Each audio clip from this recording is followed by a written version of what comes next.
Dear student, very good morning.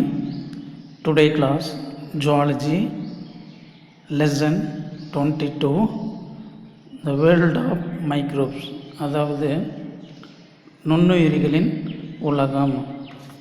Today new topic Harmful Effect of Microbes நுண்ணுயிரிகளின் தீங்கான விளைவுகள். The pathogen causes disease in two ways.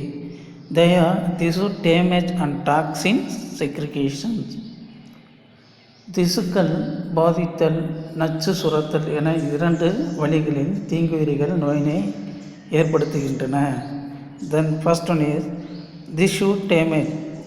There are many pathogens destroy the tissue or organs of the body causing morphological and functional damage.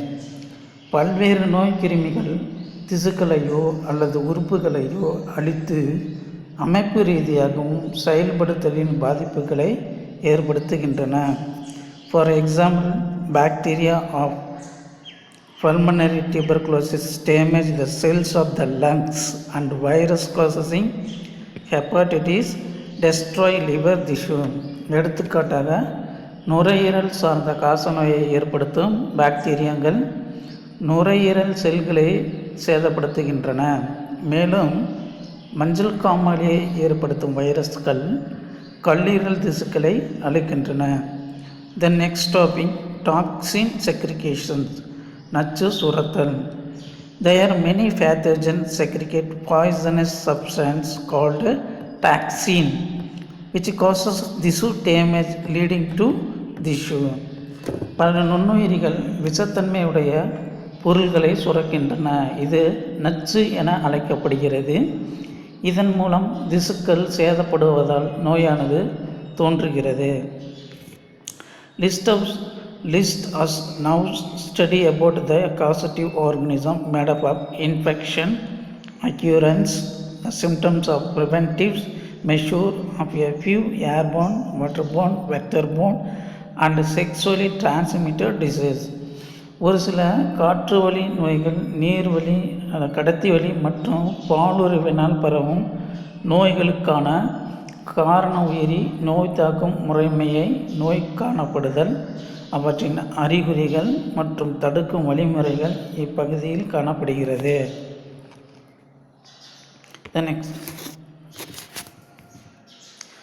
Do you know Robert Koch? The Robert Koch is father of bacteriology. Is the first German physician to the study how pathogens causes disease.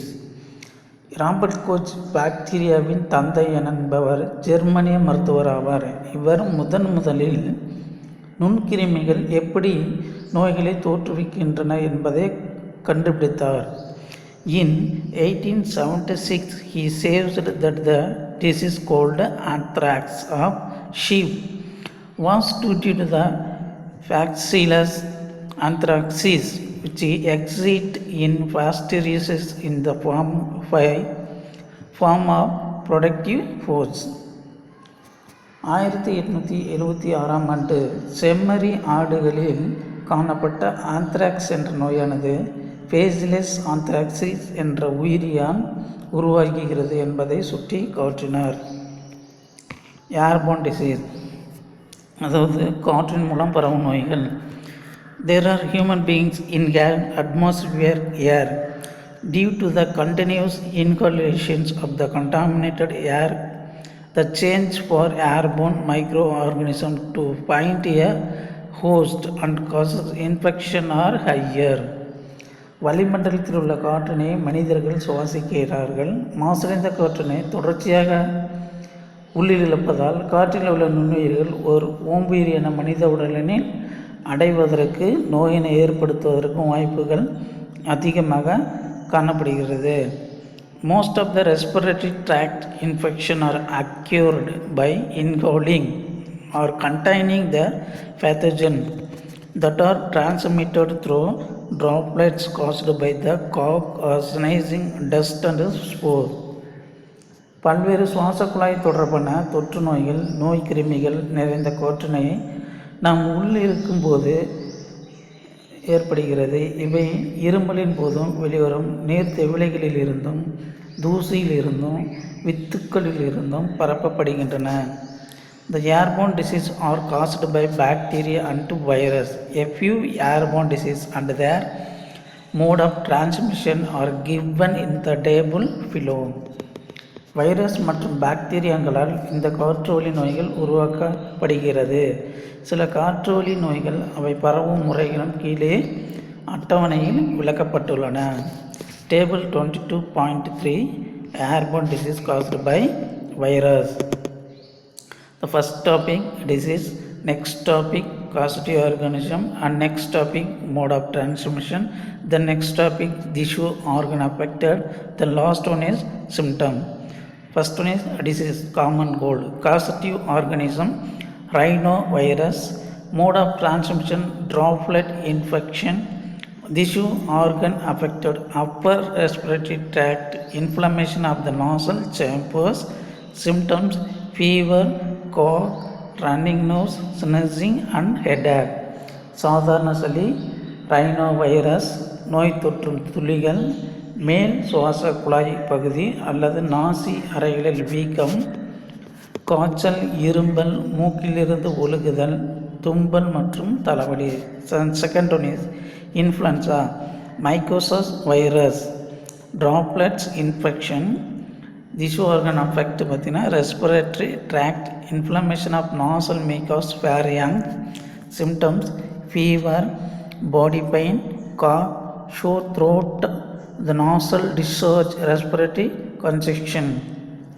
அதாவது influenza, myxovirus நோய் தொற்று துளிகள், சுவாச குழாய், தொண்டை மற்றும் நாசி பகுதியில் வீக்கம், காய்ச்சல், உடல்வலி, இருமல், தொண்டை வலி, நாசியில் இருந்து வெளியேற்றம், மூச்சு திணறல்.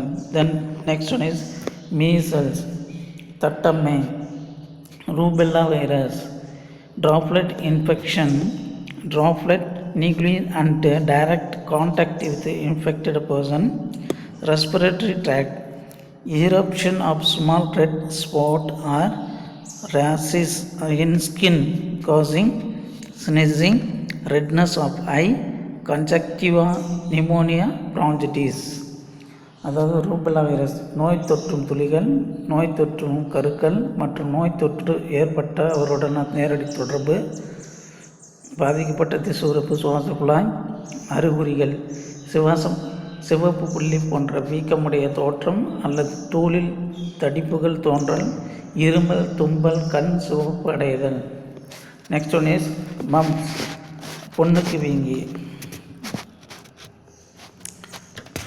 மைக்சோ virus, ஃபேரோட்டிட்டிஸ், droplet infection, droplet nuclei and direct contact with the infected person, upper respiratory tract. Symptoms, enlargement of parotitis gland, the movement of jaw become difficult. பொண்ணுக்கு வீங்கி மம்ஸ், மைக்சோ வைரஸ் பாரோட்டிட்டிஸ் நோய் தொற்று துளிகள், நோய் தொற்று கருக்கள், நோய் தொற்று ஏற்பட்டு இருப்பவருடன் நேரடி தொடர்பு, பாதிப்பு, மேல் சுவாச குழாய், அறிகுறிகள், கன்ன உமிழ்நீர் சுரப்பி பெரிதாகுதல், தாடை அசைத்தலில் சிரமம். The last one is chicken pox, varicella zoster virus, droplet infection, droplet nuclei and direct contact with the infected person, respiratory tract, eruption of the skin, fever and uneasiness. Last one is chicken pox, Chinnammai, varicella zoster virus, நோய் தொற்று துளிகள், நோய் தொற்று கருக்கள், நோய் தொற்று ஏற்பட்டு இருப்பவருடன் நேரடி தொடர்பு, பாதிக்கப்பட்ட திசு உறுப்பு, சுவாச குழாய், அறிகுறி, தோலில் ஏற்படும் வீக்கம் அல்லது கொப்பளம், காய்ச்சல், அசதி. Next topic tables 22.4 airborne disease caused by bacteria. First one is disease, causative organism, mode of transmission, tissue or organ affect, symptom. First one is tuberculosis disease, causative organism, Mycobacterium tuberculosis, mode of transmission, droplets infection from sputum of infected person.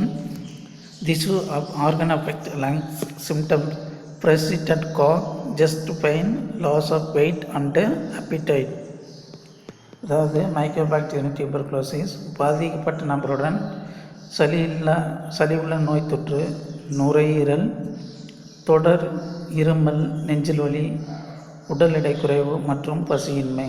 Then second one is diphtheria, Corynebacterium diphtheria, droplet infection, droplet nuclei, upper respiratory tract, nose and throat, fever, sore throats, choking of air passes. நோய் தொற்று துளிகள், துளி உட்கருக்கள், மேல் சுவாச குழாய் பாதிப்பு பகுதிகள், மூக்குத்தொண்டை, காய்ச்சல், தொண்டை வலி, காற்று வழியில் அடைப்பு.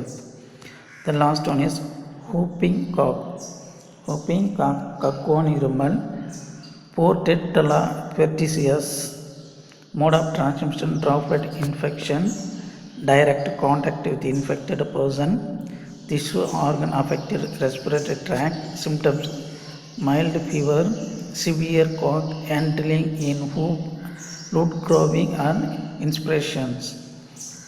அதாவது நோய் தொற்று துளிகள், நேரடியான தொடர்பு, பாதிக்கப்பட்ட திசு உறுப்பு சுவாச குழாய் பகுதிகள், அறிகுறிகள், மிதமான காய்ச்சல், அதீத இருமல், இறுதியில் கூச்சல் போன்ற உரந்த குரலில் மூச்சு உள்வாங்குதல்.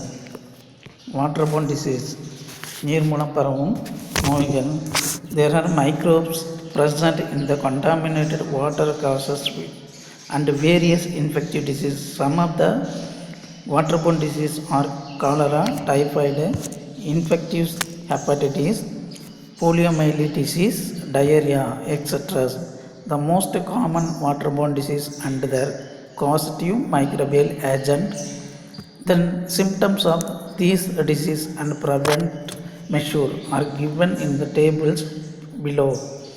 ஒரு மாசடைந்த நீர்ப்பகுதியில் காணப்படும் நுண்ணுயிரிகள் பல்வேறு தொற்று நோய்களை உண்டாக்குகின்றன. அவை காலரா, டைபாய்டு நோயை ஏற்படுத்தும் ஹெப்படைட்டிஸ், போலியோமைலிட்டிஸ், வயிற்றுப்போக்கு போன்ற நோய்கள் ஒரு சில பொதுவான நீர்வழி நோய்களாகும்.